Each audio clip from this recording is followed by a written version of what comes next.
Welcome to Podnutz Computer Repair Podcast, episode number 212. I'm your host, Jeff Halash. This is our live call-in show for computer repair techs. We answer your questions on running and operating your computer repair business. The call-in number is 1-888-697-0162. Let me introduce the co-host. We have John Dubinsky from the Maven Group. How you doing, John? Locked and loaded, just sitting here getting a tan. And also back from who knows when is Chris Carruthers from the Remote Support Tech team. How are you doing, Chris? Warm. You're warm in Canada. I doubt that. No, we have a heater and everything. It's great. That's awesome. Good to have you back on the show. And I know you've had a long, I don't know, how long's it been since you've been on the show? You remember? It's been about 2 months. Okay. Yeah, long enough they had to ask me to do it. Jeez. That's awesome. All right, John, I'm sorry. What is that on your screen in the background there? I'm This? right behind you. Is that like a game or something? Or No, that's just the default Windows 10 wallpaper. Okay. I thought you were playing like war games or something. If I only had the time. I hear you there. All right, John, why don't you go ahead and share a tip or story with us that we could learn from? Oh, I was supposed to prepare for that? I'm just trying to be Paco here. If you're listening, buddy. I hope you feel better. Yes, we should probably say that Paco's not here today. He had a horrible, horrible flu all weekend long and is still not fully recovered. He should be back next week. My tip of the day. I'm preparing to go on a little bit of a vacation with the family, disappearing for a couple of days. So as a solo tech, you always have to be a little bit prepared when you're on the road. So I just went through my little checklist, made sure my go bag is ready to go with all my adapters and everything for my laptop, make sure I get power, a little bit of an extra battery. Probably the two things that I have already set up, since I use Google Voice and Google Apps, I already have my away messages scheduled, so I'm good there. But probably the most important thing, I give a heads up to my partner, my techs that I deal with, my partner techs, just to let them know I'm going to be gone in case there's an emergency, so I can poke them and say, hey, I got some trouble, go help me out. So, okay. And I guess my tip or my recommendation of the week is try to find some, if you're a solo tech, try to find some people you can partner with that are in your area, that do what you do, that you can trust, so that maybe you can find another solo tech that you can cover for each other. Okay. Very cool. Yep. Good information there. All right, Chris, what do you got for us? And I know it's been a while, so you probably have a myriad of stories to share, but share a couple. I do, but I think what I'm going to do is hold most of them in a bag so that if nothing happens for a week, I can just pull one out. There you go. So as some of you out there know, I've been really busy with a new baby, which means that I made the huge mistake of not calling people when they haven't paid their bills. So what wound up happening is throughout the time when I just kind of focused on the tech stuff and ignored the administrative stuff, I had a slew of invoices that just didn't get paid. My tip here is don't be afraid to call your customers and remind them to make that payment. Most of them probably just forgot.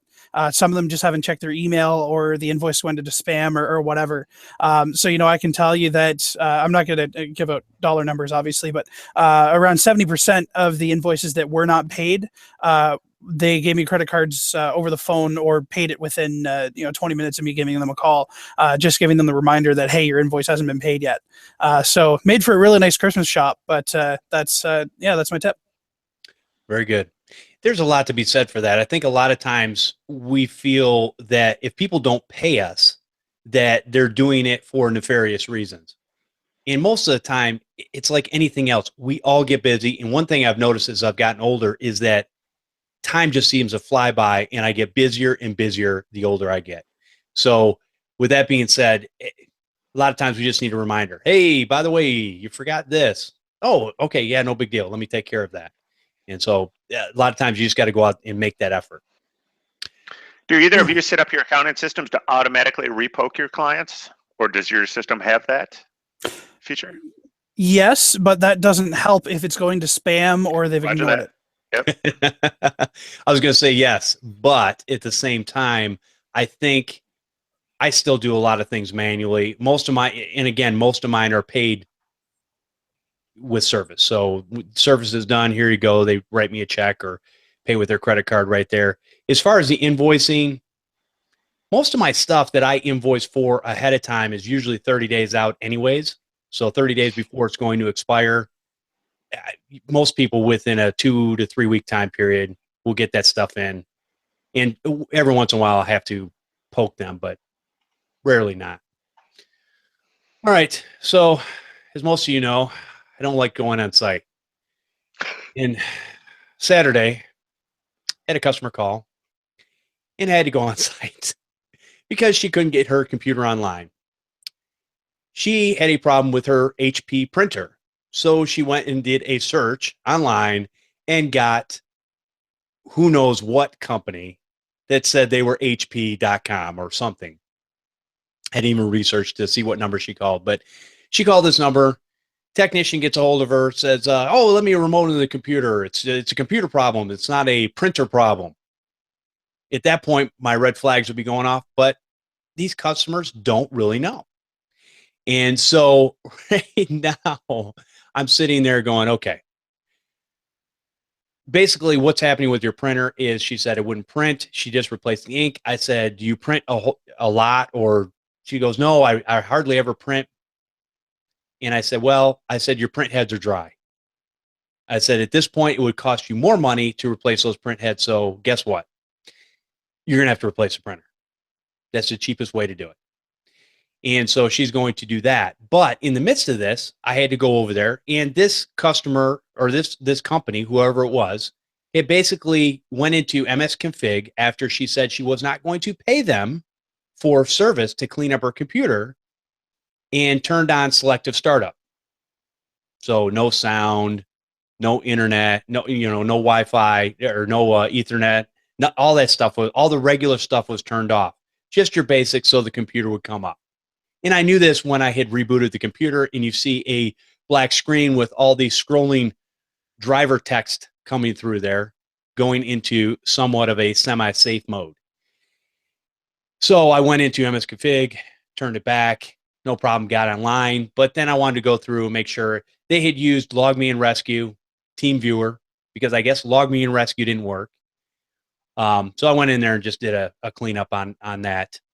Got her back online, put Instant House Call on there, went back to my office, which was my house, and went in there and finished the cleanup for her. So I felt bad for her. My first question is, why didn't she just call you in the first place? And I'm being devil's advocate, but no, and that's I try to tell these people. I said, listen, and I tell them, because this happens all the time, and I don't understand why. If you have a problem, whether it's with your printer, anything that's connected to your computer, just give me a call. I said, the least I can do is point you in the right direction. Like I knew when she told me the problem with the printer, I wasn't even going to look at it. I already knew what the problem was. You got to replace it. And so I could have told her that in the 30 seconds that she had told me what was going on versus her going and calling supposedly HP. And it wasn't HP. You know how those ads work. So that was kind of disconcerting that these companies are out there. And I try not to think ill of people. I really do. I'm really trying to change my ways, but I would load these people up on a bus and push it off a cliff, to be honest with you. So anyways. Well, I think that use of the term company is a little loose here, but I think the bigger problem is people are cheap, right? So they know that. I mean, obviously, I personally wouldn't have charged for that call, but I mean that's right. Just me. But the customer is in the mindset that if they call you, it's going to cost them money. If they call HP about an HP printer, it's not going to cost them anything. So, I mean, that's the problem. That's true. That is true. True. And you feel bad because there was nothing wrong with her computer before this. I had redone it probably about a year ago because her hard drive died. Mm-hmm. And I'd forgotten about the machine. It was a Vista machine. And I sat down on it and I said, listen, support for this from Microsoft is ending in June of 2017. So beginning of next year, you need to think about getting some sort of computer. I said, we can get an inexpensive one for the things that you do which will work just fine. If you want to know what that information is, I can give you that information. I don't resell that stuff, so I send people to Best Buy or wherever. I'll just find them a deal and say, hey, go pick up this one, and I'll set it up for you. But yeah, Chris, you're right. It's sad. I mean, I understand. Don't get me wrong. I understand people got to eat. I get it. But at the same time, to do it illegitimately like this and just take advantage of people, and then what that really does is it gives the rest of us a bad name. No, it does. And it makes remote support really difficult.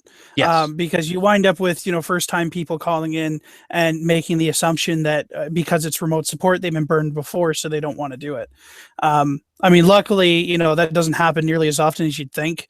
And there are a lot of really good ways to talk people around that. But every once in a while, you get that one elderly customer that is calling in because they called Microsoft, quote unquote, just got scammed out of $300. And then you're like, yeah, you know what? That really sucks. We need to make sure that they can't connect to your computer anymore. Check to see if you actually have a virus or not. Let me connect to your computer so that I can, do a diagnostic.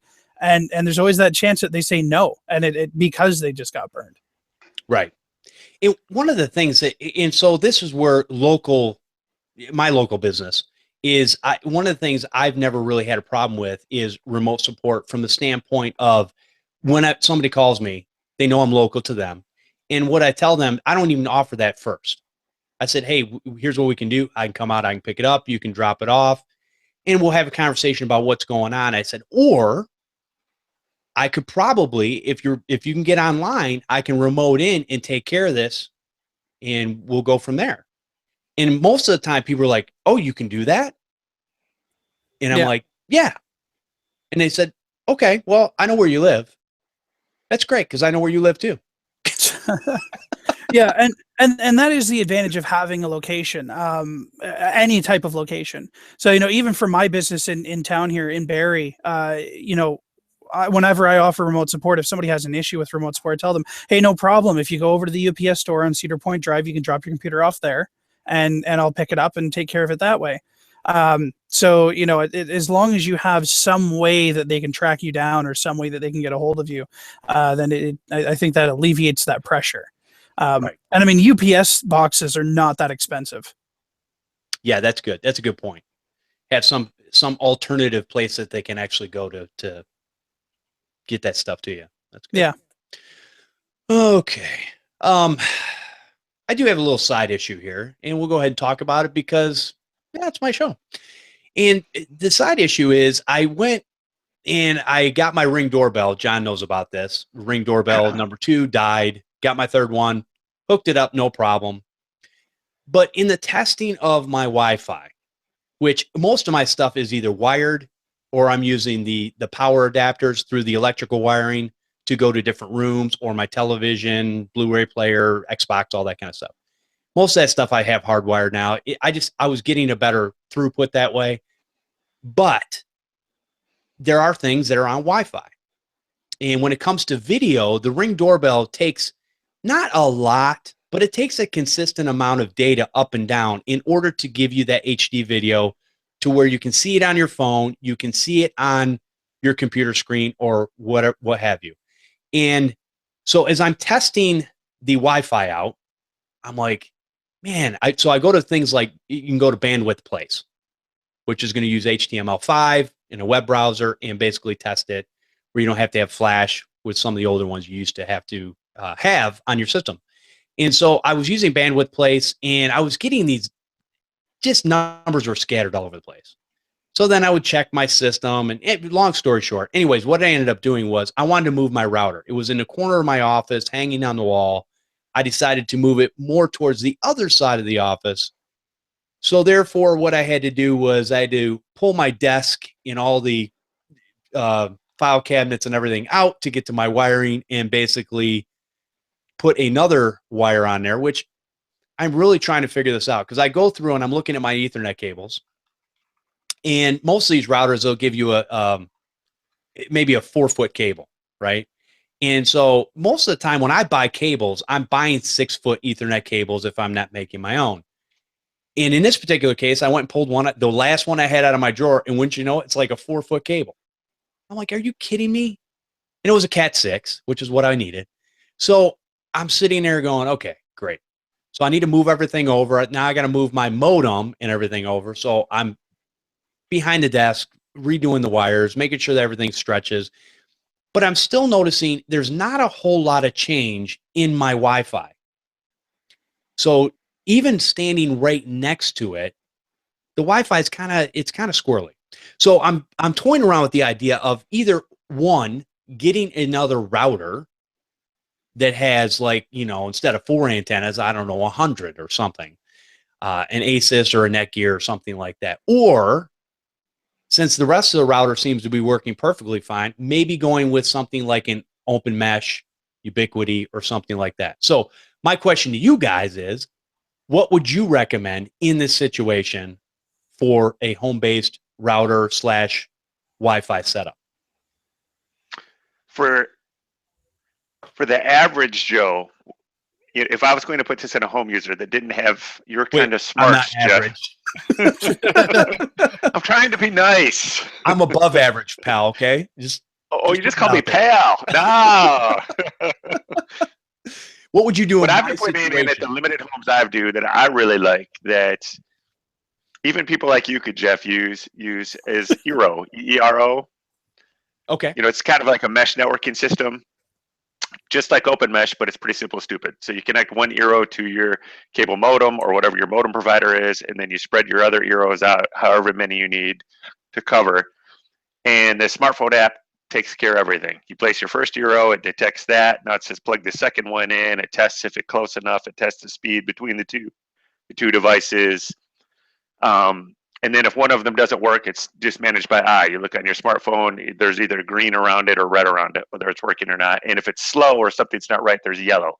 So it kind of takes all the guesswork out of it. Now, the cool thing is you can do a speed test right from that, and it'll show you what each device is getting. Plus, you could dig down in the settings if you do need to do any sort of like reservations or anything like that. Okay. Now, I would suggest that would be for somebody that doesn't want to do a whole lot of management on their own network.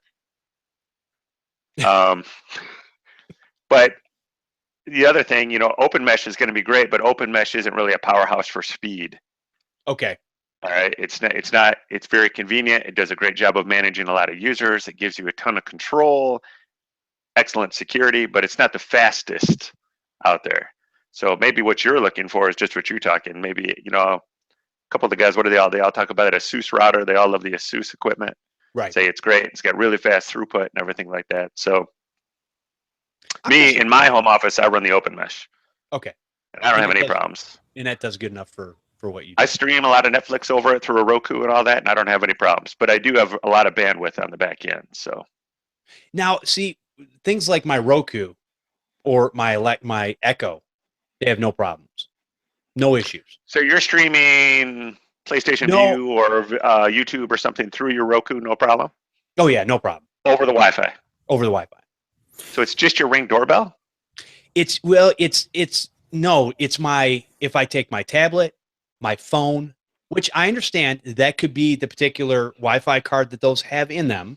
Depends on, because I just had a customer that basically brought me their laptop and said, this keeps dropping on our network. Okay, awesome. Yeah, we talked about this last week, right? Correct. And basically they got back to me. So this is a follow-up from that story. Basically, I sold them a little USB dongle, which is a Wi-Fi card, plugged it in, and no drops. Works perfectly fine. That's the only device that needed that. Now, was it the Wi-Fi card inside, or was it that particular Wi-Fi card after updates and whatnot that didn't work with their particular router, which was the Comcast Xfinity router? I don't know.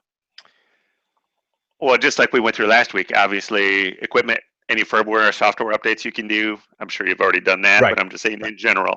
The other thing that I found that happens is usually by default, the wireless is set up to be compatible with everything, meaning BGN, blah, blah, blah, and all that sort of stuff. So usually what I suggest, depending on what devices you have, set it for just G or set it for just N if all your devices will do it. And then make ssure you've got WPA2 and AES, because a lot of them will double up and try to do TKIP and AES at the same time and all that, which will slow you down as well. So, one type of authentication, one type of security, and try to choose one channel and bandwidth.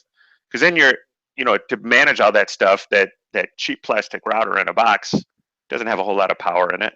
Or I would suggest it's probably not very good at managing the power that it has, meaning the performance that it has.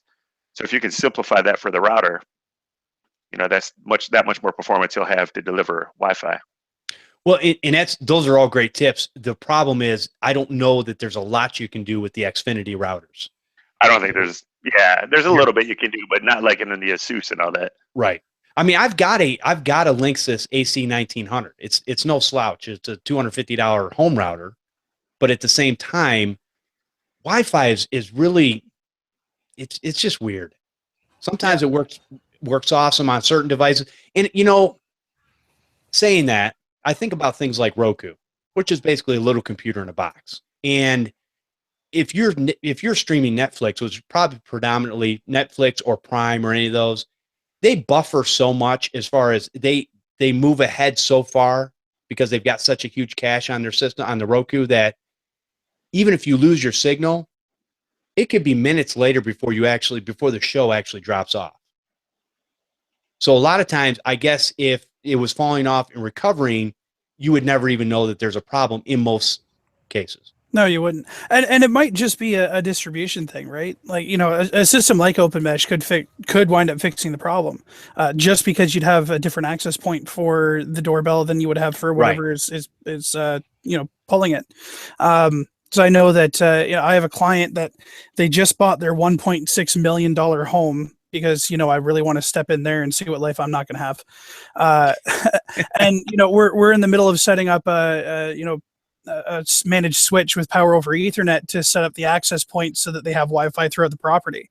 And we were looking at the same issue. Like, we could have put one router centrally in the house, but then the more devices you have connected to it and the further away it is from the router, the more it was going to wind up dropping the signal, right? So just distributing it throughout the house is going to fix that problem. And the other thing too is, I would only need one wireless access point, and that's what I would probably do, is probably use it for segmenting, i.e. either customers' computers on, or when I'm working on them here, or my extra devices, the Echo, the Ring doorbell, all that kind of stuff. I would look at the OpenMesh then and get the MR1750, which is the higher end of that. And then you get 4 SSIDs, when you can set up to be on your, share your network resources. The other 3 could all be isolated on their own. So you can put your doorbell and everything over there. So. Yep. Oh yeah, no, and keep in mind too, right, that the bigger one is great, and that's I think it was a 1750 that I set up to push Wi-Fi out to a lighthouse at the yacht club here in town. So it pushes pretty far if you need it to, but yeah, I mean, sometimes just adding that one extra what's the small one, the 15? No. OM2P or I can't remember. Yeah, but just a small little square. Yeah. Just I use those everywhere too. Exactly. Yeah, you just like, oh man, this device is having issues. Okay, no problem. Let's mount one of those nearby, and because I have a spare, and just see if that works. Oh, hey, look, it fixed it. Perfect. Let's just throw that up there then. And they're not that expensive to put in. They handle adding those extra devices on there pretty well. It's just a matter of doing the install and deciding whether you're going to use a power adapter or run PoE. Right. Okay. Only caveat to that is, remember, every hop that you do that's non-wired connected, you lose half your speed. Yes. No, that's absolutely true. Yep. And John, on your OpenMesh stuff, what do you know what your throughput is up and down? Have you ever tested it, or I've never really had to need to test it, so I don't know. Gotcha. But I've talked to some other guys that have evaluated OpenMesh, and if they do a little test with like their, I don't know the model of the ASUS, but the person I was talking to had an ASUS router, wireless router sitting there, and he did some tests on that, and then he hooked up the OpenMesh and did some tests on that. And pretty much same environment, same distance, same equipment. Obviously this is a simple test. The OpenMesh was slower, not significantly, but maybe 15%. So. Okay. Chances are, though, honestly, in a situation like what Jeff's talking about, the 15% isn't really going to make that much of a difference. I would hope not. I would want something. I'm looking for something that's definitely more consistent than, for that stuff that I'm talking about. Probably doesn't need to be that as fast as the rest of my connections, but it's got to be consistent where it's not kind of up and down. And that's kind of what I feel like some of my stuff is now with, and maybe, who knows, and maybe it's how the Ring door, well, it's not just a Ring doorbell. Like I said, I stood there with a Nexus 7 tablet and my LG G3 phone, and I get the same results standing in the same spot. So, and it's not that far away from here. So, well, the two other things too is, what does your wife buy her for Christmas? What's changed in the house? Meaning, did she buy the new wireless Keurig coffee machine, and now that's screwing up your wireless? Some sort of interference in the house, microwave, something like that, popcorn maker, blah blah blah. Just my brain power, probably. But other than that, no, probably not. Burnt the hair right off the side of your head. Yeah, I understand. As you can tell, I have a lot of that as well. I took it all. It's all here. The other nice thing about the Open Mesh is it will visually give you a lot of this too. Meaning you can see your outage, you can see some of your connection strength, you can see a lot of this stuff. As long as you properly place the location on your visual map, right, on where the device is. I've had clients move their device to the other side of a building and not tell me. And the only way that I know is that, it goes offline for 15 minutes. Right. And now suddenly my map isn't accurate anymore. I have no idea where the signal strength is being lost because it says it's over here, but it's over here. So, just mark it properly. Oh, all right. Very good. All right. Let's move on from here. Okay. Let's see. We have. All right. So the last show of the year, last week, I had said the last show of the year is on the 17th. Well, that's a Saturday, so that's wrong. Last show of the year is December 18th. So what I want you guys to do, I've only gotten one so far. So I'm hoping that a lot of people will send something in. We're going to talk about our favorite tools on that episode. After you want us to come prepared with our tools? Yes, that's what I just said. If you were listening, I'm sorry, you're only plugged into one ear. Okay. We just need to talk. We don't listen.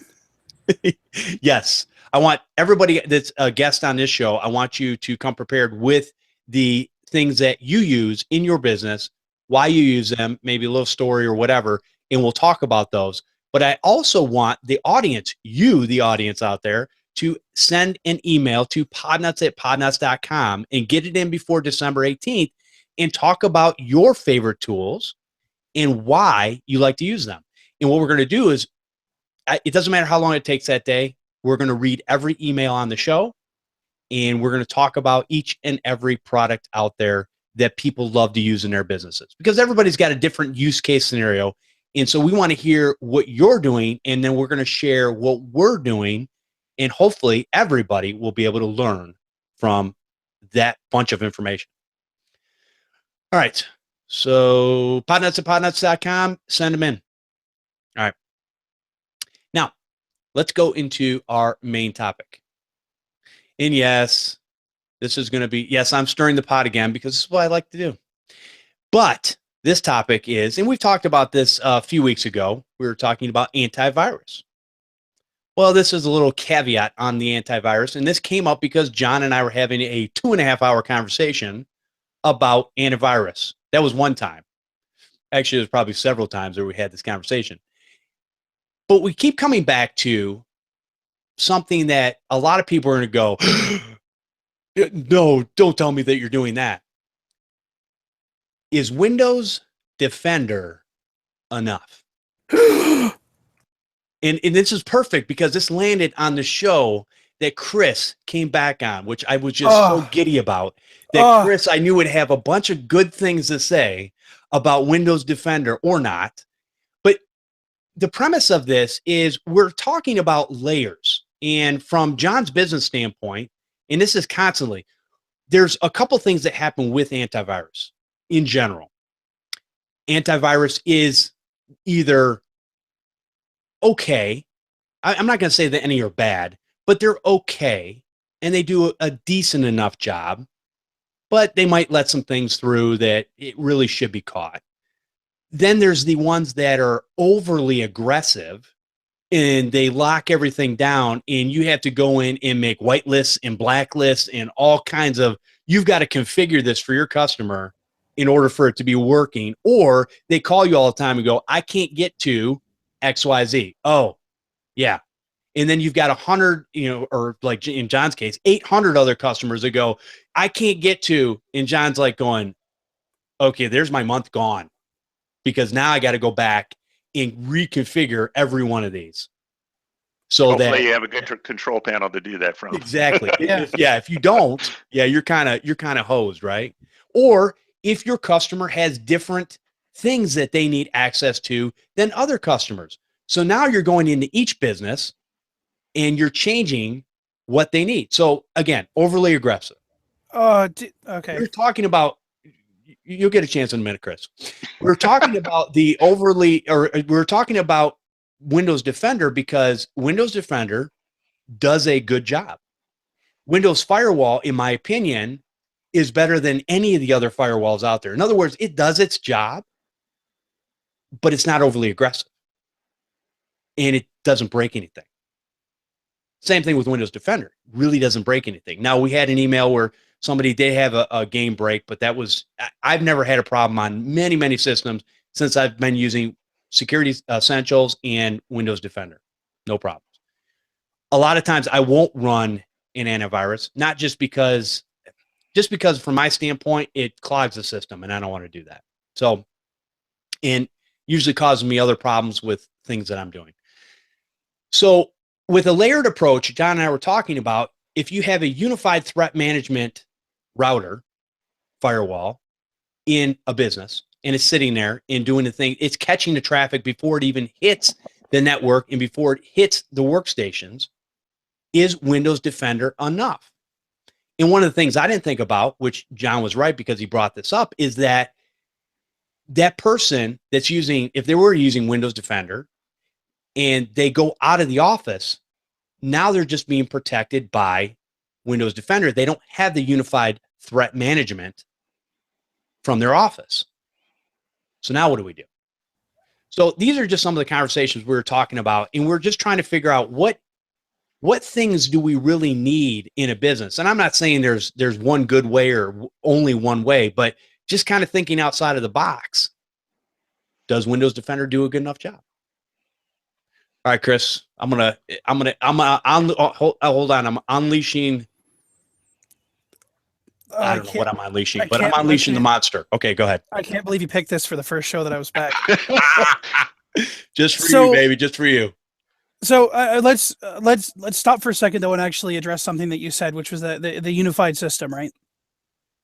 If we're not looking at a BYOD environment, if we're not looking at a laptop environment, if everything is going to stay within the office, then yes, absolutely. I would still pair it with Malwarebytes, to be perfectly honest. Yes, that's a good pair. Because I would not, even with a hardware firewall in the way with the stopping traffic from coming in, you still want something decent that's going to be scanning the system itself so that we don't wind up with that user that clicked on that link or downloaded that file or whatever that slips past your hardware firewall.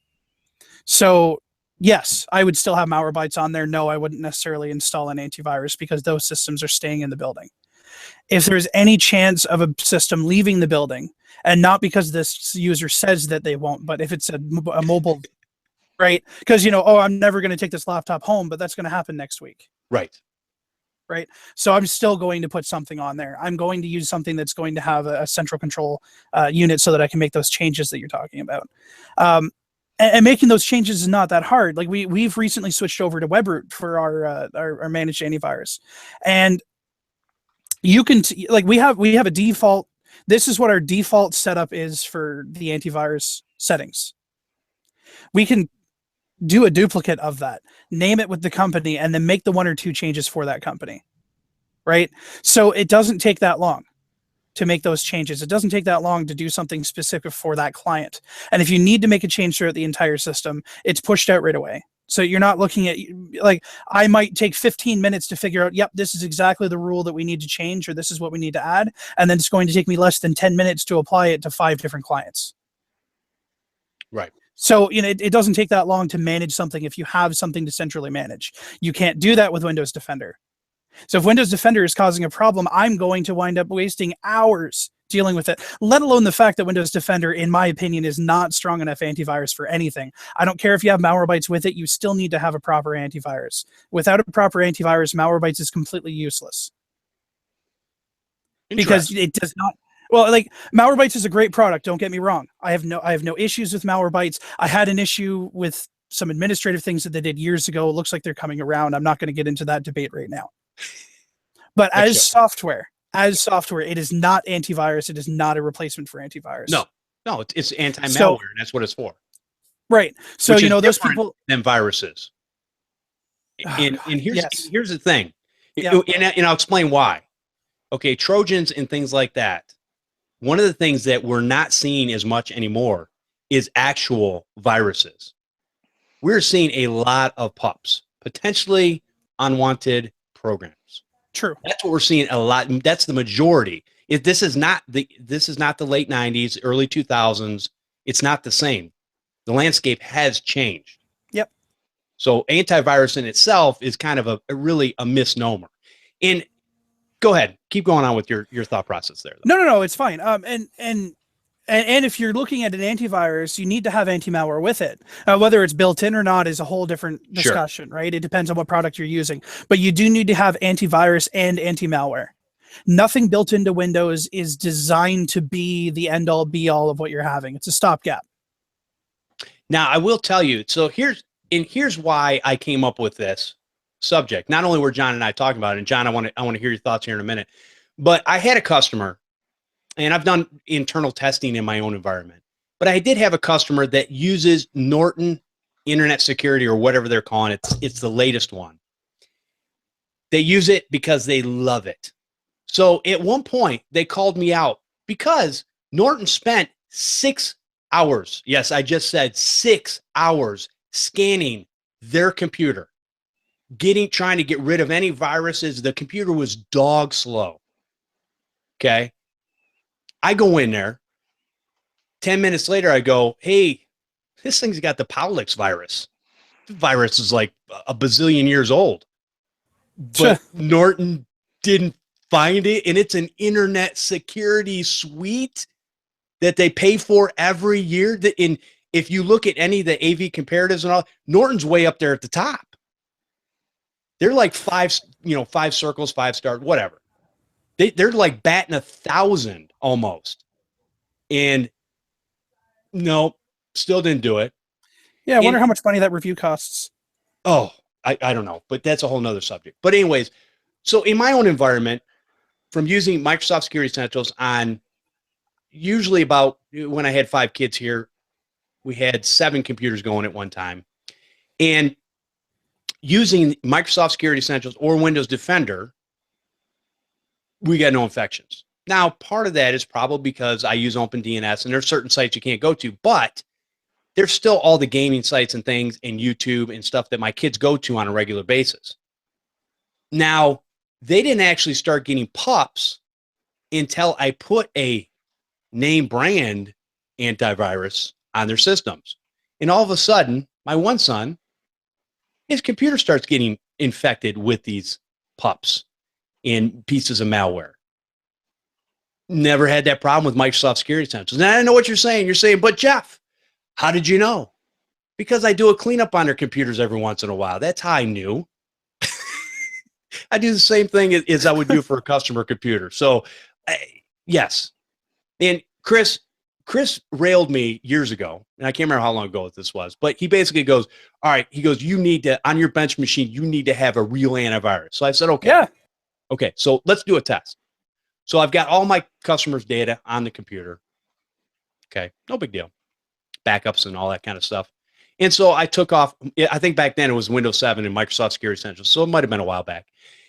Took off my Microsoft Security Essentials, and I put on ESET's Nod 32, their Internet Security Suite, did the 30-day trial, blah, blah, blah, blah. Put it on there, ran a scan, full scan, scanned all the hard drives on that system. Nothing. Okay. And so I've seen, now Windows Defender is back on my bench machine. Windows Defender has caught everything. Every time I plug a drive in, it's like it pops up. Oh, hey, wait, whoa. You got something going on here. And they'll quarantine it or delete it right away or do whatever they got to do. So I've had good success with that. Now, from the real world standpoint, now it's real world for me, but out in the real world where the end user is doing who knows what, I understand their computers get infected all the time, not just with viruses sometimes, but malware.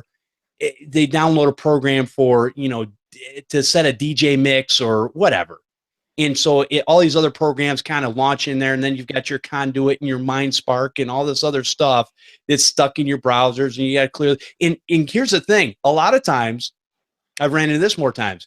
You run a anti-malware program to delete all that stuff, and guess what? You still have to do. You have to actually go in and hard reset the route or the browser in order to get all that stuff out of there, because it doesn't pull it out of your browser.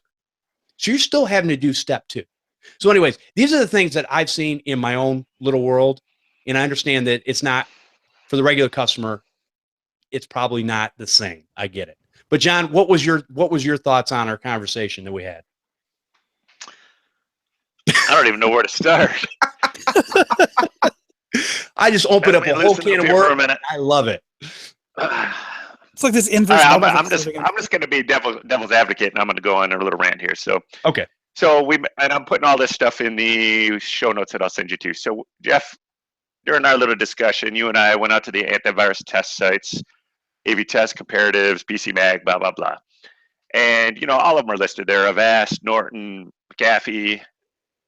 Let me take Avast out of that, because I would suggest some people probably like Avast, but let's put our least favorites up there: Norton, McAfee, the ones that we say do a great job of slowing down the system, but not a great job of cleaning the system. Right.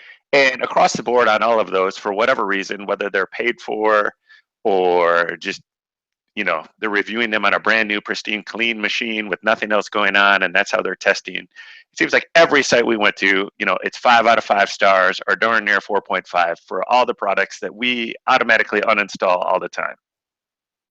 And then way down there on the bottom of the list is poor little Windows Defender, getting 3.5 stars out of 5 on checking stuff or on catching stuff, but 5 out of 5 usually on performance and 5 out of 5 on ease of use. Right. The one place that we did see it get dinged sometimes was on the performance of scanning, not on the performance of the product or slowing the machines down, but on physically doing a full system scan. And it does take forever on a full scan, just to let you know. And I would argue that most of them take forever. Yeah, so true. Let's, I've been testing some Avast here recently. So if Avast will scan a whole 1 terabyte hard drive in 4 hours, maybe Security Essentials takes 4.5, or Defender or whatever. Right. So yes, Avast much faster. Yes, 30%. Hey. So I'm going to defer that whatever solution I choose is going to meet the compliance needs I need and meet the management needs I need. Meaning, granted, out of the box, Defender or Security Essentials is not a managed product, but maybe I have an RMM tool that'll allow me to manage that. Or / I'm using System Center Endpoint, which means I can use System Center Endpoint Protection, which is Security Essentials / Windows Defender for the corporate environment. All right, so just to throw my gasoline on the fire, we look at all this, and then I think to myself, well, probably 80% of the universities out there, many corporations and all that, are running SCEP, System Center Endpoint Protection. So therefore, they're using probably the Intune product, and therefore they're probably using systems, Security Essentials, Windows Defender as their endpoint protection. Right. Because it's one big solution, and geeks like me like to have one thing to manage, to rule them all. So it's just easier that way to manage it. So I'm wondering if it's good enough for them, it's good enough for compliance there, and why is this, and based on your experience, granted this is all relative, you've had better luck with endpoint protection, and usually the battles that I fight aren't so much infection based in my businesses, it's configuring the product to not cause problems. Right. So, when I do my little tests, and maybe I'll throw Defender or something on 50 computers, and granted, I'm not playing fair because I have a UTM in place. I have layers of protection. So if something's getting to my AV, that either means I have a user that is blatantly getting around the blocks I have in place, or bringing something in that's malicious, or, I have a hole that I haven't closed, in my opinion. But I have far fewer support calls dealing with I'm just going to call it Security Essentials product, than I do running any other managed product that I've ever used. Bitdefender, Kaspersky, whatever. Now, in my gut, I'll agree with Chris. something just tells me it's not as good, but it's maybe just because I've been listening to all you guys for so long. I don't necessarily have the answer, but the time we spent on it and we did a bunch of Googling, it seems like we got out of 100 people we've looked at, 50 say it's plenty. The other 50 say you're absolutely freaking insane to use just Windows Defender. So again, I don't know if we're going to resolve that here, but Chris, I don't disagree with the darn word you said.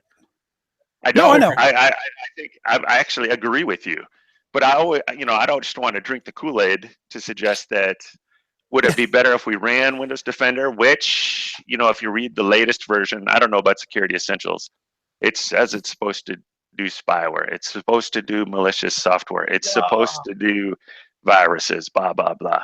Yeah, and AVG antivirus is supposed to do malware too, but we all know how we stand there.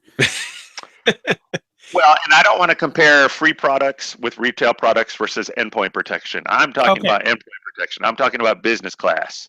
No, that's fair. I'm talking about a business class firewall, business class software. I'm not talking about, and these products might be great, but I'm not even talking about ESET or Bitdefender on the retail end. I'm talking about endpoints, business class software, however you get that. And if I can say though that one line of that entire rant it stands out to me the most. Although again, I agree with you in a lot of that, is that you have a layered protection system. Sure. Right. So you're not the residential customer or the small business customer just open to the internet with nothing but a router in between you and God knows what. And that I think is where our opinions would wind up differing, is that let's look at medieval times, right? You got the archer wearing leather, and then you have the knight wearing a full suit of armor. Did we seriously just go into medieval times? Yeah, we did, right? Because I have to think of ways that I can talk to my customers sometimes, and this was one of them. Fair point. Right? So if you have that layered protection, you're using that suit of armor. If you don't get that shield up in time, you've still got the armor to block it. Well, my thought is let's say Windows Defender is good enough. Let's just pretend we agree that it is good enough. Or let's say it's 90%, or hey, let's just say it's like Sprint. It's 1% close to Verizon. Sure. All right. So look at all the money we can save. Would it be better to take that money and buy Malwarebytes or Crypto Prevent or Avast Prevent or something, some other different layer, or take that money and buy a UTM or invest in a VPN or I'm right there with you with small clients. Yeah. I mean, I got a lot of dental offices where they got like 5 computers, but now with compliance, I still got to put a UTM in. Right. So, okay. Well, let's take HIPAA out of here, and let's not overcomplicate it.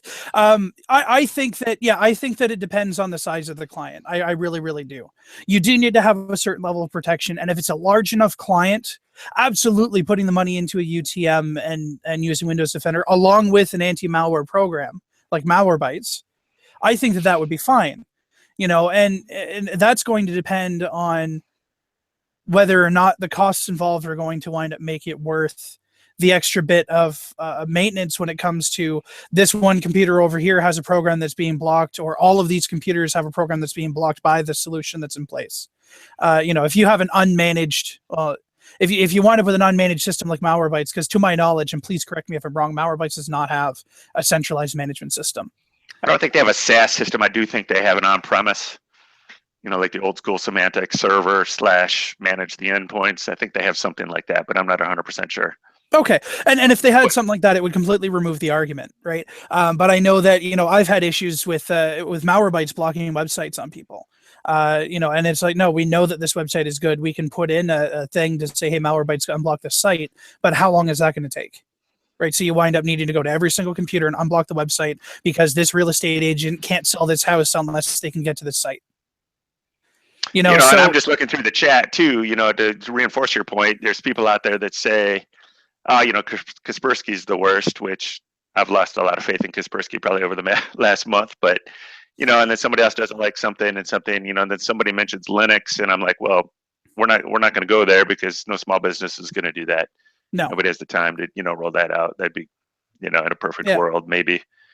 A lot of people have said back up first. JD, I'm on you there. Of course, yeah, no, you we always would need all to take think about that. precautions with customer data. So So could we agree then? Really, because I'm not going to argue that point. If you had the layered protection, then the antivirus becomes way less important on the workstation. So, investing that money into getting better overall protection for the network would be better than investing the money into having individual systems locked down. So that's the assumption we're making with all the corporations that are running in tune. Therefore, security essentials, that they have something else going on as well. Yes, because they have to have something on the network end. They have to have that suit of armor. Because if they don't, then you would wind up with the same sample size in a corporation than you would with our residential customers, which would be, hey, look at all these people that are getting viruses. What are they running? I see a lot of Norton, I see a lot of McAfee, and I see a lot of Security Essentials and Windows Defender coming in. I don't really see WebRoot coming in all that much. I don't really see Bitdefender coming in all that much. Here's what's funny is I have not seen one machine come in with Microsoft Security Essentials or Windows Defender that was actually infected. And here's why I say, no, hold on. Here's why I say that. Okay. But wait, there's more. So because when a person buys an OEM machine from Best Buy, Staples, whatever, that OEM machine has a 30-day trial of McAfee, Norton, Kaspersky, Bitdefender, whatever, anything on those systems. Here's what happens. After 30 days, the person either number one, never started it up, okay? But that means Windows Defender, because it was already installed in the system, they never set it up, and Windows Defender is not even running. Number two is they have that 30-day trial. They'll run it for 30 days, then it stops, and Windows Defender never starts back up, but you have a old deprecated antivirus sitting on the system.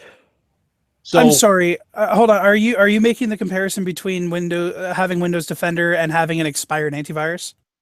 No. What I'm saying is what I've seen come in. Like if somebody has a machine that's 6 months old, a year old, they haven't expired after 30 days, and they've never renewed anything. So basically, they have nothing running on their system. Right. There's no new definitions. There's nothing. Windows Defender's not running. They're not running. So I mean, they're running with the oldest definitions until their trial ended. So those are a lot of the machines that I see.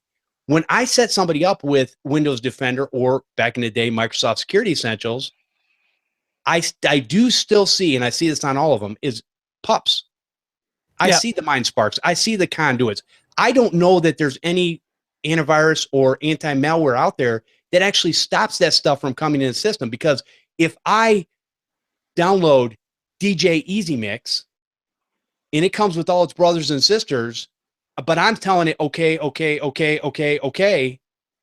And even if something's popping up and going, hey, you might not want to put that on here. I don't care. Okay.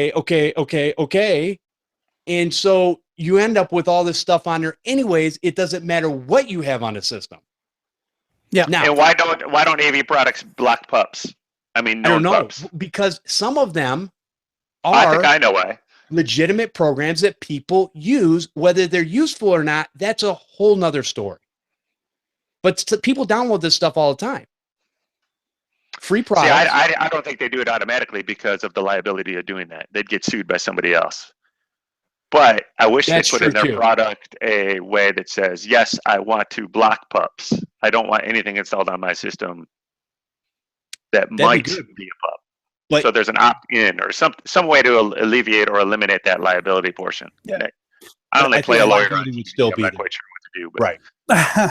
Right. There's always the option of using on Checky. Didn't we have a problem with the Checky and DNS and host files? Yeah, on Checky didn't. It sometimes broke things on updates and whatnot. So same thing. Why I never used Classic Shell. Everybody was talking about using Classic Shell, and I had machines that were there. They couldn't launch your iTunes because Classic Shell or hadn't been updated, or the Windows operating system environment hadn't been updated, but they weren't.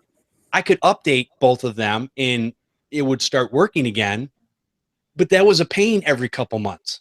I'm like, oh no. Yeah. Here, let me teach you how to use the proper system. It'd take about 5 minutes or less, and I'll have you on your way, and we don't have to worry about all this other extra junk. And that's the other thing, too. A lot of people are using free antivirus like whatever, Avast, AVG, blah, blah, blah, all these different ones out there. And here's the problem. They put them on a system and they constantly have these pop-ups going, buy me, buy me, buy me, buy me. Yep. And so that's why a lot of times I go, if you're going to use free, my contention is Windows Defender is just as good as any of those free products out there. All right, let's define something. And you guys will have to help me here a little bit, because as we've kind of determined in the I'll say small, any sort of business environment's unfair because we use tools there. So at a home user, just a base home user, or let's say a standard business, small business that's just using a NAT router, just as the basics. How are they getting infected? What are they doing? What's the top 5 reasons for infection? I've got the top 2, in my opinion, of what I've seen are either email attachment, i.e. PDF, link, whatever, right? Okay, stop right there. Yep. So how do we fix that? Filtering. Somebody's got to filter Gmail, Google Apps, Microsoft, and endpoint protection. Right? You know what? If somebody clicks on it, unfortunately, I don't know. No. But I'm trying to think, how do we get it not even to show up in the box? Well, okay. So here's the thing. So as far as I'm concerned, if you want the best filtering out there that's not paid for, obviously, but Gmail, in my opinion, has the best filtering for that stuff. Now, to say that stuff doesn't get through and cause me pause, I can't say that, because it does every once in a while. And so somebody says, hey, you need to check your PayPal account. Click here. Okay. Or you need to update your, and so even I get those, and I get very, very little spam that actually gets to my inbox. So email, number 1. That would be my number 1. I would think. Well, we're just number 1 for now. Not number 1 isn't the strongest. Okay. What's the next? The next would be, and I don't know that this is going to be as true anymore, but I would see a lot of either Flash player, EXEs, or whatever. You need such and such codec to run this, blah, blah, blah, blah. You download some sort of exe or EXE, whatever you want to call it. So is that a lack of patching, or is that just a lack, or is that just partial? Even if we were patched, it's just false? No, partial is lack of patching. Okay. And catching it on time. The other part is, I think, and I could be wrong, but I think if you click on it and run it and bypass anything that pops up and says, hey, don't do that. No, that's what I want. So what we're talking about really is some sort of scripting based on, hey, you need to download the latest version of Flash. You click the button. It probably really has nothing to do with Flash, but it's trying to run some program or script in the background to screw you up. Correct. Okay. That was my top 2. Chris, got anything to add? Might need to unmute your microphone. Hey, don't mock him. He's just following the rules. Look. It's been a while.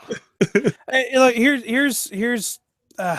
I don't even know anymore. I don't even know what to say in this discussion anymore, because I don't know. There's too many different situations, and we're going to wind up continuing to go around in circles about everything. And I think the answer is going to keep on being just. Well, again, Chris, we're not necessarily trying to come to an answer here. This is just a discussion to bring things out and kind of tell people what we think outside of the box of, I'm not just going to listen to a newsreel and say, I agree with that. Yeah. Actually, Chris, bear with us. Jeff gave us 3: email, lack of patching, and scripting. Definitely not that. I mean, he really dragged that out. But do you have anything to add to the list? Top 5. Let's go with top 5 ways. Are there 2 more that we can add? Fight me, John. I think we're gonna prove our point here. You're gonna prove your point here in just a second. You got any more to add to that list? Any other ways? I mean, besides the obviously, should we say browsing?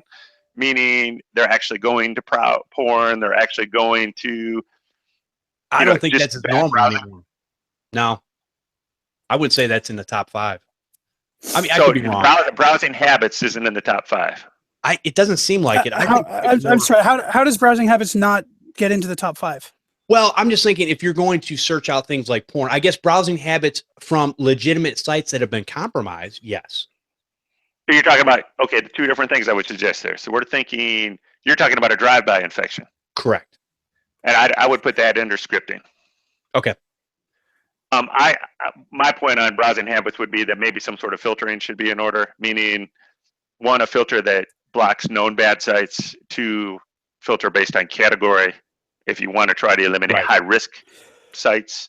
Right, Maybe. but I mean that becomes an issue too, though, because then you wind up with a lot of false positives. I'm with you of there. these, I get it. yeah, all of these clients, that have all of these. Yeah, let's block this, let's block this, let's block this. But I find that winds up causing more problems than it fixes. Right. So Blacklisting. what I have sites, done, and I'm absolutely. with you 100%. What I've done for mine is I do site filtering, but basically it's pretty loose. Meaning I tell my UTMs just block what we really, really, really, really know is bad, and we, if a lot of this, so some stuff will come through, because otherwise, yes, it's a full-time job creating whitelists, unless I have a specific compliance issue or specific group of machines that they can't do anything except what I allow them to do. Yeah. So, okay. Anything else? We got 4. One more. Give me a top 5. Anything? So email, lack of patching, scripting, drive-by, browsing habits. I guess my point here, the point I'm trying to make is, if those are the top 4 or 5 things that we need our endpoint protection to do for us, it's not going to happen in Windows Defender. No, it's not, because you may as well add user education to that. Malware bites. Yeah, you may as well add user education to that list. You know what I mean? Like, that's a good one. Yeah. But how are you going to have a system do that for you? That's not going to happen. Well, MTSoft does that. They give you handy tips. Don't even go there. But do you just want a little paper clip to jump across your screen every time you do something? Is that what we're looking for now? I miss Clippy or the dog. What was the dog's name? I can't remember. Anyway. Well, I guess, if we segment this on the business side, you're going to have an endpoint protection, but really the protection doesn't really fall to the user. The protection falls on the IT team of what that is. Right. But if you're a home user, a lot of that falls on you. So I think, that's what internet security suites are trying to do, and Malwarebytes is they're trying to step in and assist in some sort of way. Yeah. And if we all agree that those top 5 things are necessity, whether you're driving the bus at home or driving the bus at work, Windows Defender is not enough, period. Even if we could agree to say, yes, it does a great job at antivirus and malware, it still falls down in the other stuff. Well, and I think a lot of those things, a lot of the rest of them do too. That's the problem, even the paid for ones. Yeah, but I think they give you more protection. If you're getting an internet security suite, and I'm saying you're supposed to be getting this, I'm not saying you are, but you're supposed to be getting some sort of firewall that's doing some sort of evaluation of scripting, and more protection versus just an antivirus. You probably might have some sort of filter in there. I'm just saying on the box. Yes, on the box, you're correct. I'm not saying it's work, but in real world, I'm finding the same things over and over and over again from the same vendors. And it's all of them. It's not one. None of them are protecting 100%. And don't get me wrong. Here's the thing. We're talking about malware, pups, all this kind of stuff. I don't care what AV Comparatives or whatever says. None of them are protecting even anywhere near the 98%. Or I would be out of a job. Period. I would have no cleanups, no antivirus, fixes, nothing. No, I mean it's look. They're going to inflate their numbers, right? They're all going to inflate their numbers because their numbers are going to be based on a control group, and a control group is not going to act like a regular user. Correct. There you go, Chris. They're going to purposefully infect systems. Yes. Correct. To see if it gets caught, but that doesn't mean that that computer had an email with a Word document in it, and when you download the Word document, it says that it can't show you the invoice that you were sent until you click on enable editing, which then downloads the virus on the computer. Right. So, you're not necessarily going to get a real-time protection on that. Right. Because of the way that the script inside the Word document is written. So no, that I can't say that any of those numbers are going to be accurate. I honestly don't follow those. Hey, check out, how awesome our antivirus is, because what happens in a clean room, doesn't tell me how that system is going to run. It comes down to testing. It comes down to what works for you. It comes down to what works for your client. Exactly. And I will test within my network. I have a couple of clients that allow me to test on their networks because they don't care. And that's it. You just have to kind of do what works for you. If Windows Defender works for you, God help you. I hope it continues to work for you. But it just, you got to do. God help you. That's not very nice. Oh, well, It's been working for over 10 years, so I'm good. Chris, let me ask you this. Yes, God help. So, number one, Taz says that Rover was the dog's name. So, Rover and Taz would know. He's a man, Taz. Rover? Okay. Rover. And Chris, let me ask you a question, because this kind of went into somewhat of our conversation about antivirus in general. Okay, since I've known you for the last year and a half, couple years, whatever it's been, probably a couple years, right? A couple years now, yeah. So you have switched antiviruses several times. Now, can you go into why you've done it? Because here's what it comes down to. Mm-hmm. I see this. It's not just you. Everybody's doing it.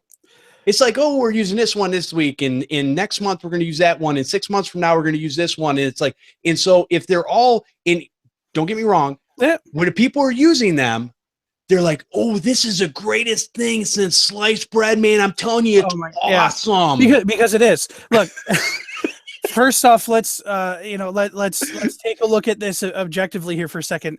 We don't switch antiviruses all the time. In the 2 years that you've known me, I've switched twice. 3. No, what was the first one? We had Bitdefender. We had Bitdefender. Oh, the very first switch wasn't us switching. That was because we were with GFI at the time, and GFI switched. Okay. So I have made a decision. To switch. You could have stayed with what you were already using, and use an unsupported product. No, they were still supported at the time. I don't think they didn't deprecate that for a long time. Fair enough. Okay, fair enough. So the first switch was because of a support thing. Apparently, Jeff has information that I didn't, and that's fine. But the second time we switched was because of a platform switch. Okay. Right. So when but as it turns out, we had less false positives and less system slowdowns when we switched to the new system anyway. So it actually wound up. Are you talking about this third? Now that you're with WebRoot, right? Okay. Yeah. But I mean, you switch when you have an issue, right? Sometimes, not all the time. Now, and that was my point. Sometimes people switch just because they think it might help them solve a particular problem, whether it's like you said, a slowing down of a system or something that's not that they think another product could do better. Yeah.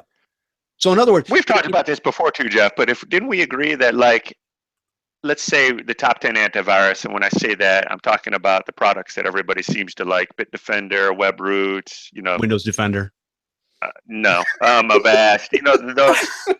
Let's just say the top that on our comparative sites are always in the high 98th percentile of finding infection performance. Yeah. Excuse me.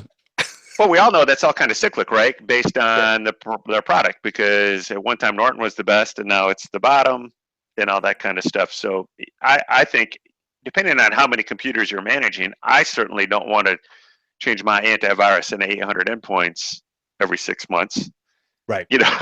Although I just drove that bus, and I made the decision to try to get it move all my antivirus under one pane of glass so I could do a management easier. So it wasn't because I decided that I might switch from Bitdefender to Kaspersky. Yeah. And that was a mistake. So, but going back to that point, why did you switch? Because you thought it was going to make your job easier, correct? Management, yes. Okay. And that's what it comes down to. When we're talking about business and the endpoint security, you're talking about how do I best manage this? And Chris, I think from your standpoint, you talked about earlier, Windows Defender, absolutely. If you have no control panel, unless, like John talked about, having an RMM tool, there's really it's not a great business sense to use Windows Defender necessarily, unless you're using them on something like a dumb workstation. And my thought process was apples to apples, business endpoint protection, Bitdefender, Kaspersky, 6 of one, half dozen in another. Pretty good. Yeah. And that's not what I found. Right. Yeah. And I mean, I guess, it comes back to, it depends. I hate this answer, but I mean, this is the answer, right? Yeah, I can't disagree with that. You bet. Yeah. I mean, there's variables customer to customer to customer, let alone user to user to user. So we're painting with a big brush here, or broad brush. And that's the whole thing about this is there's not a whole lot of people who bring up these discussions. It is either a black or white issue. They'll go, no, you got to use this or you got to use this. It's never a, hey, let's really think about this. And what it really comes down to, and we say this almost every show, it comes down to what works for you, personal preference, what you're used to, what you understand, and how you can deploy it to your customers, whether it be business or residential, or you have a mixture of both. You've got to find those things for yourself sometimes. And sometimes, like these guys are great examples because they love testing this stuff. I don't know why. I'd rather stick a fork in my eye, but they love doing it. So they're out there doing it so you don't have to. And they're going to give you their real world scenarios of, boy, that was the biggest mistake I ever made. Or at least I learned something from it. And here's what I'm going to move on to now. And here's how this is going to better help me. And I'd also say that, just because I don't love Kaspersky, somebody in the chat room probably loves them to death, and it's working great for them. And they don't, they can just take, endpoint protection off their list and they never have a problem because they're using Kaspersky. Well, I mean, I guess it's kind of like that, the argument that we have about, what's the best brand and what's for computers and what's the best this and what's the best that. Right. I mean, we wind up having all of these arguments about who's right and who's wrong about that stuff. But at the end of the day, 9 times out of 10, when you're having that discussion with somebody, it's because they had a bad experience with someone. Correct. True. Yeah. Like I can tell you that personally for me, I love Lenovo. All of my Canadian clients get Lenovo. That's what they get. But I can also tell you that if I have a client in the US, I won't recommend Lenovo because I've had way too many bad experiences with their support desk. Really? Okay. Yeah. So that wound up causing some issues for some clients of mine, which means that now we sell HP in the US and we sell Lenovo in Canada. Okay. So, and it has nothing to do with the hardware. It has nothing to do with any of those things. It's just because we've had too many bad experiences and we have too many big clients that will refuse to buy those products. Okay.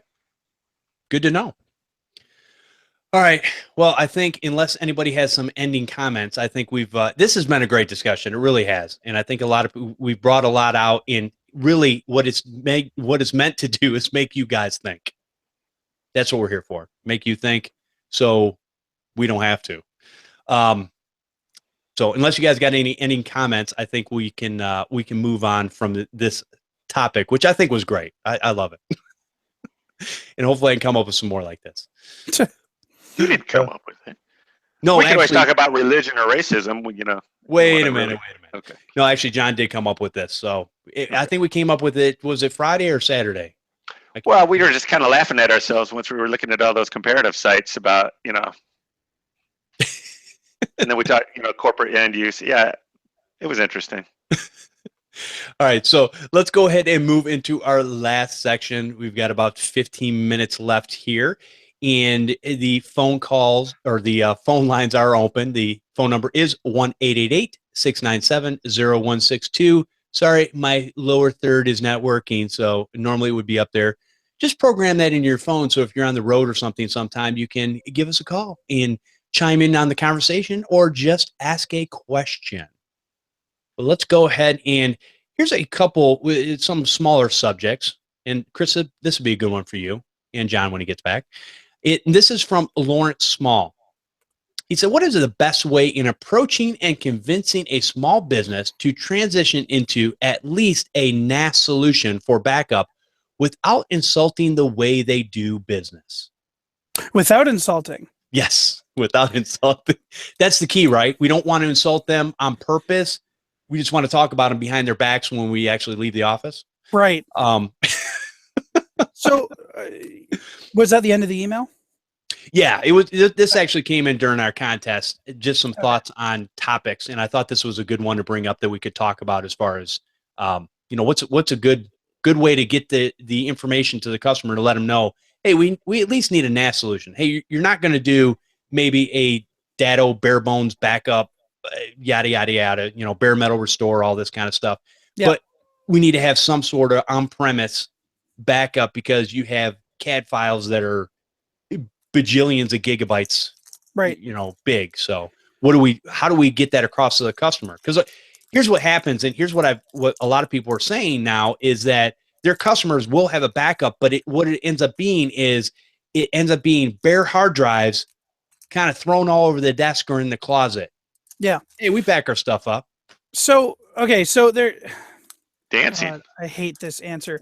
It depends, because one thing that we need to learn as technicians, and I'm not saying that everybody is like this, but a very large number of technicians have this issue, where we're very technical. We're very, we're very straightforward when it comes to things that don't answer us when we when we talk to them. But when we wind up in a situation where we're talking to a customer, we're trying to sell a customer on something that they're resistant to because what we're doing has always worked. The way that you handle that customer needs to be tailored to that customer. So I'm going to give you an example. I have a client who is an auto repair shop. Okay, so they fix cars. And the way that they've done things always worked. The way that their backup it was done always worked. And it was toaster hard drive, pop the hard drive in, throw it in, owner takes the hard drive home, and that's their backup. Okay, well, yeah, that works unless that hard drive fails, right? And you don't know that that hard drive has failed. That works unless there's a fire and that hard drive is still there because the owner's in that day. That works if their owner remembers to do it every day. And no offense to the owner, but when you're running a business, there's a lot of things that you have to remember to do. That might not be something that you remember, right? Another client tells me that they had one of their employees set up Dropbox, and they're like, "Oh yeah, well he said that he puts all of his stuff on Dropbox and that works great." And my response to that person was, "Well, what does that employee do?" "Oh, well, that employee is a graphic designer. That's what they do." Oh, okay, so they're not a computer technician. So let me explain the technical aspects of how Dropbox works so that we can discuss whether or not that's going to work for you as a backup. So you never tell the customer that they're doing something wrong. You never tell the customer that they need to change because they're an idiot, no matter how much you want to do that sometimes. Right. But as a technician, we are an expert in our field. So as a technician, we have an expert opinion that we can provide that says, hey, listen, this is what your method right now means. Here are the upsides and here are the downsides of your method. Here's the method that I would like to use. Here's the upsides. Here's the downsides. And I've been doing this for X number of years. This works really well in an emergency situation. That is 9 times out of 10 a way that you can explain something to somebody without insulting them. The ones who get insulted are generally not clients you want to deal with anyway, because they won't take any advice from you. They're going to assume that they know best because it's their wallet. Right. Wow. Very good answer. So John, the question basically was, how do we best, what's the best way in approaching and convincing a small business to transition into at least a NAS solution for backup without insulting the way they do business? I don't consider a NAS solution a backup either, but maybe one portion of a backup. Okay. A lot of guys say don't sell through fear, but usually when it comes to backup, I do sell through fear.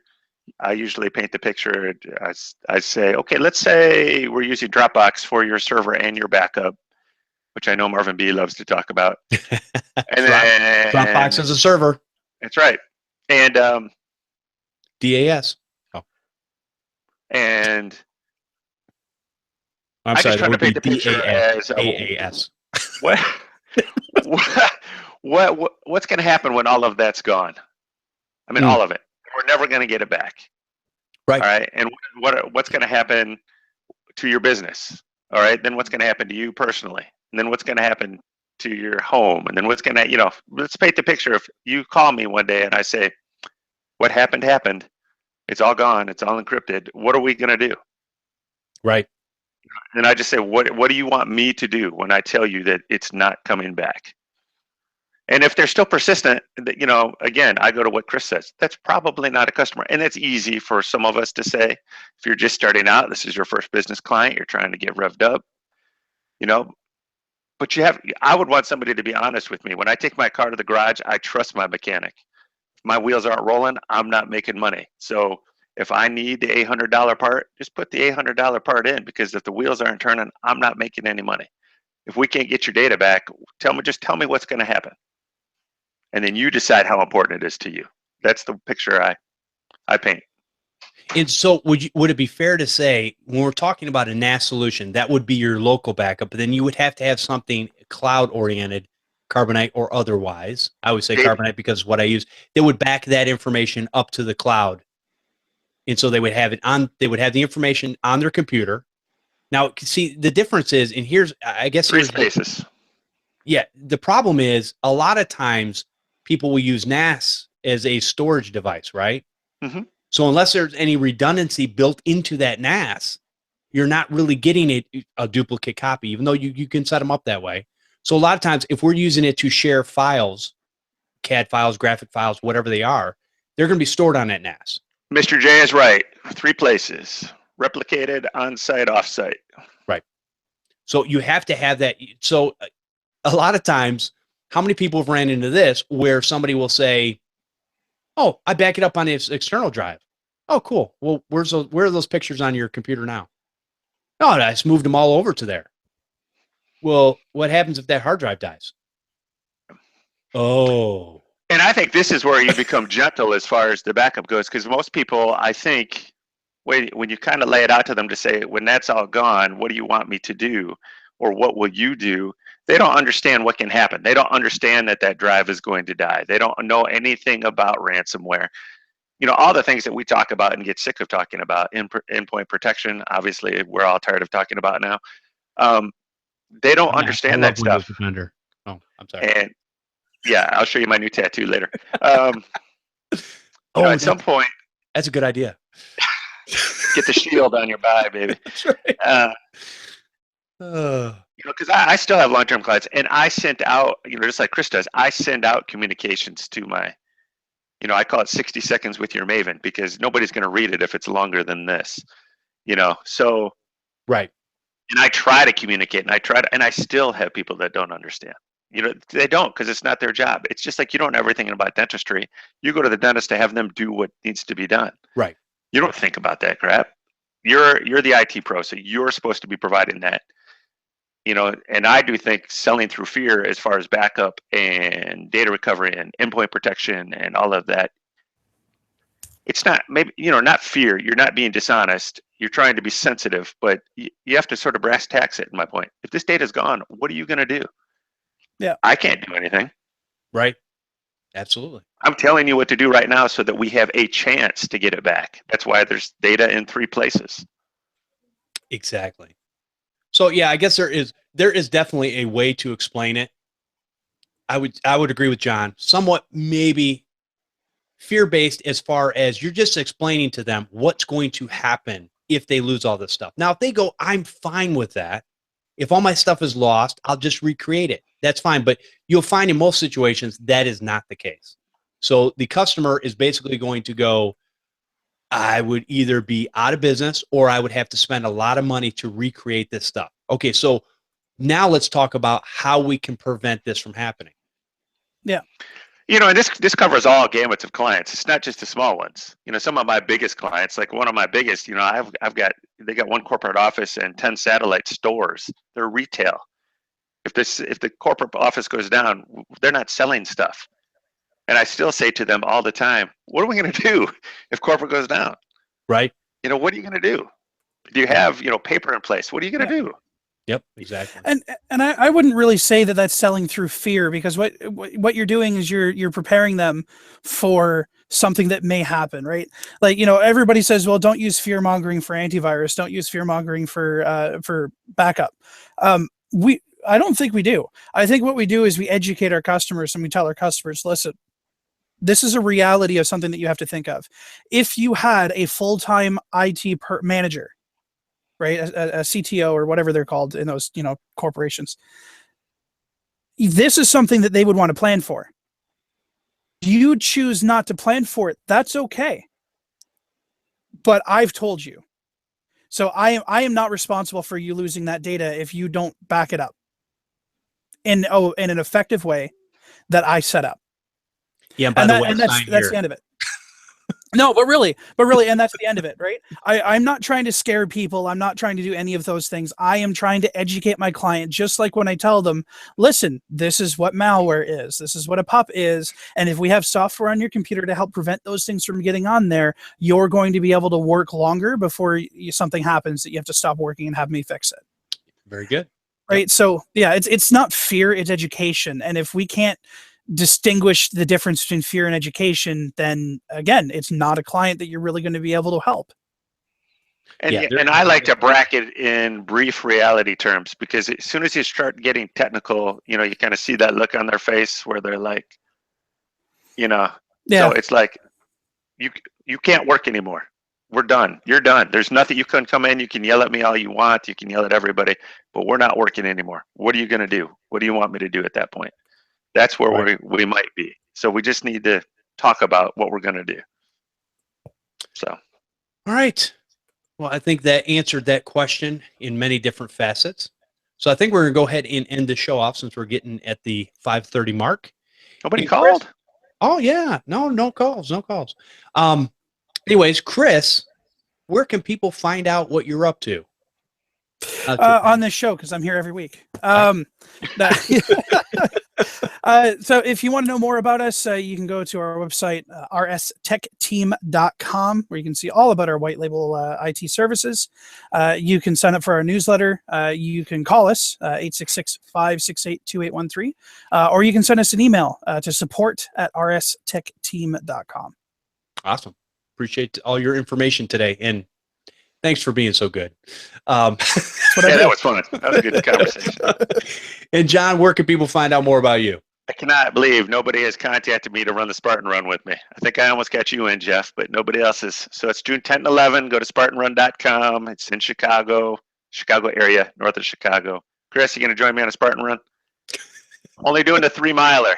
So not the 8 or the 15. What you want me to do is you want me to fly down there so that I can run 3 miles? Pretty much. You can drive down. Jeff will pick you up. You just drive like an hour across the state. It's all good. I'll get one of those jogging strollers. Okay, there you go. There you go. Yeah.